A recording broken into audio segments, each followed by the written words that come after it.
राम मोहन से छोटा है या बड़ा है, या सोहन गगन से ज्यादा कमाता है या कम कमाता है। ऐसे सवालों की समस्या आज होगी जड़ से खत्म। एक बार फिर आप सभी लोगों का स्वागत करता हूं आपके अपने परिवार रोजगार विद अंकित में। एसआरटी एक्सप्रेस में आप सभी लोगों का स्वागत अभिनंदन है। मेरा नाम है शोभित भारद्वाज। जैसा कि आप जानते हैं, मैं ये वीडियो लेकर आता हूं जिससे कि 10 मिनट में आपको बहुत ऐसी समस्या जो कि सवालों में आ रही है जिसमें बहुत ज़्यादा समय लगता है, उसे हम चंद मिनटों में या चंद सेकंड्स में कैसे सॉल्व कर सकते हैं उसके बारे में हम डिस्कशन करते हैं। तो आज का टॉपिक है ऑर्डर एंड रैंकिंग से, जिसमें मैं आपको जो बड़ा है, छोटा है, कम ज़्यादा वाले जो सवाल आते हैं उन सवालों का सॉल्यूशन बताऊंगा। और ये सॉल्यूशन ऐसा होगा कि जो कि ऑप्शन से ख़त्म हो जाएगा। यही है एसआरटी एक्सप्रेस की एक पहचान। तो आइए स्टार्ट करते हैं। कुछ क्वेश्चंस मैं आपको कराता हूं और कुछ होमवर्क के लिए आपको देकर जाऊंगा, तो कमेंट सेक्शन में जाकर कमेंट जरूर करिएगा, ठीक है। चलिए पहला सवाल आपके सामने रख देते हैं प्यारे साथी। देखिएगा सवाल क्या है। कहता है 7 मित्रों ABCDEF और G में से प्रत्येक की ऊंचाई अलग अलग है। ए बी से छोटा है लेकिन सी से लंबा है। इसका प्रोसेस आप सब जानते हैं, ग्रेटर देन, लेस देन शब्दों का प्रयोग करना होता है, सॉरी चिन्हों का प्रयोग करना होता है, तब हम इसे सॉल्व कर पाते हैं। लेकिन मैंने कहा आप इसकी लास्ट लाइन पढ़िए। कह रहा है इन सभी में सबसे लंबा कौन है। वो आपसे सबसे लंबा पूछे या सबसे छोटा पूछे, सबसे लंबा पूछे या सबसे छोटा पूछे, एक्सट्रीम टॉप पूछे, एक्सट्रीम बॉटम पूछे, तब आप ऐसे केस में एसआरटी लगाइए, जो कि कहती है ऑप्शन से प्रश्न को समाप्त कर देंगे। हमसे पूछा सबसे लंबा कौन है, तो हमें जहन में इस बात को बिठा लेना है, सबसे लंबा व्यक्ति ढूंढ रहे हैं, छोटा नहीं चलेगा। अब सवाल ने कहा ए बी से छोटा है, तो छोटा नहीं चलेगा ना। तो ए छोटा है बी से, तो ए नहीं चलेगा, ऑप्शन में से हटा दीजिए। ए बी से छोटा है लेकिन सी से लंबा है, इसका मतलब सी छोटा हो गया, तो सी भी नहीं चलेगा, ऑप्शन में होता तो मैं हटा देता। आगे कहता है बी केवल 4 अन्य से लंबा है, इसका मतलब लंबा तो है ना बी, मुझे तो सबसे लंबा व्यक्ति चाहिए था। वो केवल 4 अन्य से लंबा है, बाकी सबसे लंबा नहीं है, इसका मतलब बी भी छोटा है, तो मुझे बी भी नहीं चाहिए, उसे भी हटा दीजिए। आगे कहता है कि ई जी से लंबा है लेकिन सी से छोटा है। अब देखो ना ई आया ना जी आया ना सी, कोई मतलब का नहीं है। आगे बढ़िए। डी बी से लंबा है, यदि डी बी से लंबा है लेकिन एफ से छोटा है, कौन डी छोटा है, डी तो हमें नहीं चाहिए, जो बच गया वो सबसे लंबा होगा, यानी कि एफ सबसे लंबा है, यही हमसे पूछा गया था। मेरी बात अच्छे से समझ में आई है, तो एक अगले प्रश्न की तरफ बढ़ते हैं, इसे भी सॉल्व करने की कोशिश करेंगे। पहला काम यह है कि आपको लास्ट लाइन पढ़नी है। उसने पूछा सबसे छोटे कद वाला व्यक्ति कौन है। सबसे छोटा सबसे बड़ा, उसी में ट्रिक काम करेगी। वो पूछे दूसरा सबसे छोटा दूसरा सबसे बड़ा, नो, उसके लिए आपको बाकायदे कॉन्सेप्ट से जाना पड़ेगा। अभी सवाल पढ़िए। तो उसने कहा सबसे छोटा व्यक्ति चाहिए, बड़ा नहीं चलेगा। कहता है एफ ए से लंबा है, एफ ए से लंबा है तो एफ नहीं चलेगा, होता तो मैं काट देता। एफ ए से लंबा है, जो डी और सी से लंबा है, जो शब्द किसके लिए आता है पता है आपको, अंतिम वाले के लिए, यानी कि ए के लिए। जो डी और सी से लंबा है, कौन है लंबा, ए, तो लंबा व्यक्ति मुझे नहीं चाहिए, तो मैं ए को हटा देता हूं।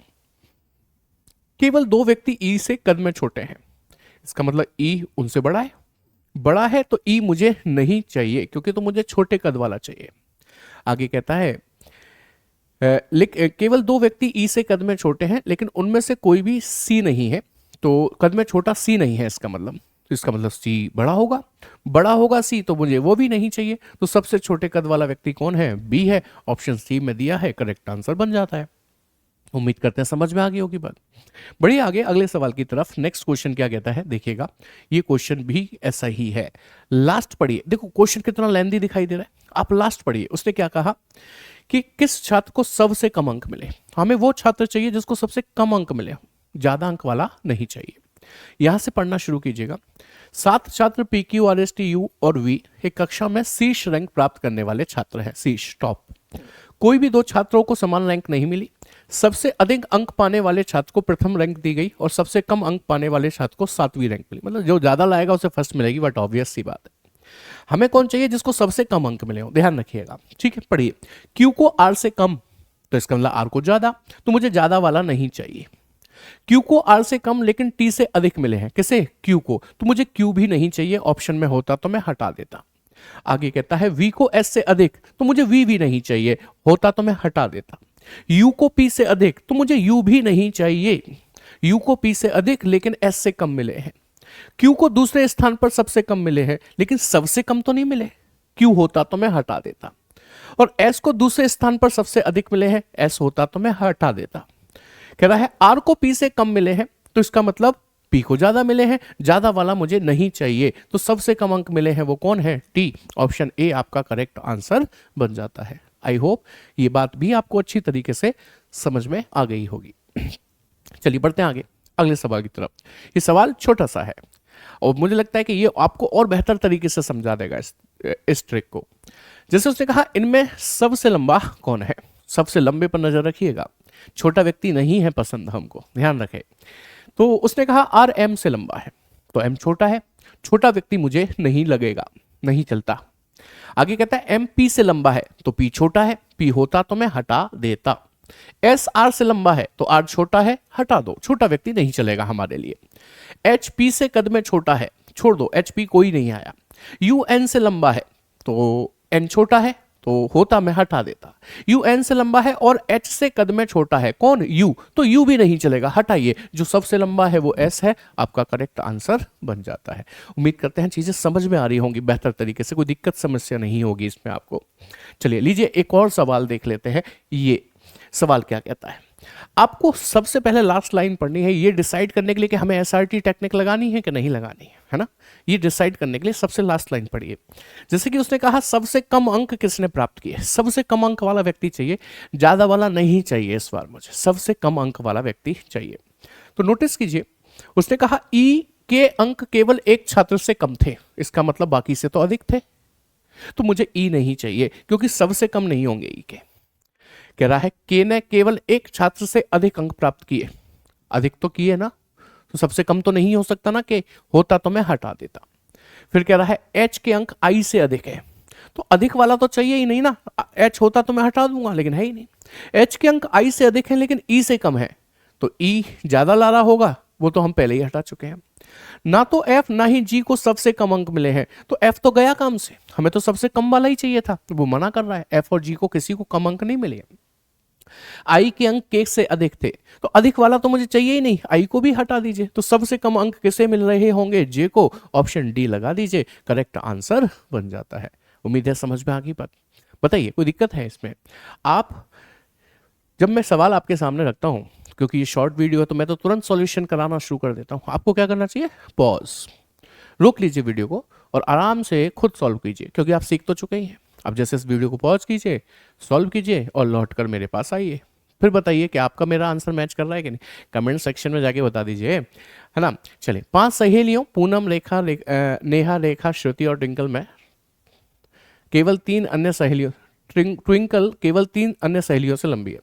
लास्ट पढ़िए, किसका कद सबसे छोटा है, छोटा व्यक्ति चाहिए, लंबा व्यक्ति नहीं चाहिए, ठीक है, छोटा व्यक्ति चाहिए। उसने कहा में से ट्विंकल केवल 3 अन्य सहेलियों से लंबी है, तो लंबी है ना ट्विंकल, हटाओ, मुझे तो छोटा चाहिए था। रेखा सभी सहेलियों में सबसे लंबी है, रेखा होती तो हटा देता, मुझे तो छोटी चाहिए ना इसलिए। नेहा केवल एक सहेली से लंबी है, लंबी तो है ना, हटाओ इसे यहां से। पूनम से केवल 2 सहेलियां लंबी हैं, केवल 2 लंबी हैं पूनम से, मतलब अन्य छोटी हैं पूनम से, तो इसका मतलब पूनम भी किसी से लंबी हो गई, तो पूनम को भी हटा दीजिए। तो जो सबसे छोटी है वो कौन है, श्रुति है, ऑप्शन सी में दिया है, आपका करेक्ट आंसर बन जाता है। I hope point is clear. चलिए आगे बढ़े अगले सवाल की तरफ। मैं कह रहा हूं स्क्रीन को रोक लेंगे, आराम से सॉल्व कर लेंगे, उसके बाद आप मेरी वीडियो को देखकर मैच कराएंगे कि आपका आंसर सही है कि नहीं। लास्ट लाइन पढ़े, कह रहा है सबसे छोटे कद वाला व्यक्ति कौन है, जिसका कद सबसे छोटा हो, लंबा व्यक्ति नहीं चलेगा, सबसे छोटे कद वाला व्यक्ति चाहिए। तो देखो जरा उसने क्या कहा हमसे, सबसे छोटे कद वाला चाहिए, सी के से लंबा है, तो सी होता तो मैं हटा देता। कह रहा है बी का कद एम से छोटा है, तो एम लंबा है, एम होता तो मैं हटा देता। पी का कद एम और बी से छोटा है, यानी कि एम और बी लंबे हैं और लंबे व्यक्ति मुझे नहीं चाहिए, तो बी को तो हटा ही दो, एम होता तो वो भी हटा देता। सी पी से लंबा नहीं है, मतलब छोटा है सी, पी लंबा है, पी हटा दीजिए। फिर कह रहा है एस के से लंबा नहीं है, इसका मतलब के लंबा है, तो के को भी हटा दीजिए। सबसे छोटे कद वाला व्यक्ति मिल गया है, एस होगा, ऑप्शन बी आपका करेक्ट आंसर बन जाता है। चलिए नेक्स्ट क्वेश्चन देखेंगे। लास्ट पढ़े, उसने कहा सबसे गरीब कौन है? सबसे गरीब कौन है? अमीर नहीं चलेगा बिल्कुल भी। कह रहा है एफ के पास एच से कम पैसे हैं, तो एच पे ज्यादा है तो एच नहीं चलेगा क्योंकि ये अमीर है। एफ के पास एच से कम है परंतु जी से अधिक है एफ के पास, तो एफ भी नहीं चलेगा, इसकी भी गरीबी खत्म हो चुकी है। कहता है ई के पास एफ से अधिक है, ई के पास अधिक है तो हटा दीजिए इसको, जो सबसे कम पैसे रखता है वो कौन है? जी है। मुझे लगता है इन 8 प्रश्नों से ये चीजें आपको बेहतर तरीके से समझ में आ गई होंगी। एक्सट्रीम टॉप एक्सट्रीम बॉटम पूछे तो आप एसआरटी कैसे चला सकते हैं, ऑप्शन से कैसे प्रश्नों को खत्म कर सकते हैं। तो अगला सवाल जो मैं आपके सामने रख रहा हूं ये आपका होमवर्क होगा और इसे आप कमेंट सेक्शन में बताएंगे कि सबसे छोटी नदी कौन सी है। और यदि आपको वीडियो अच्छा लगता है तो इसे अपने मित्रों के साथ शेयर जरूर किया करें। एसआरटी एक्सप्रेस में ऐसे वीडियो और भी आते रहेंगे। Thank you very much, take care, जय हिंद क्लास।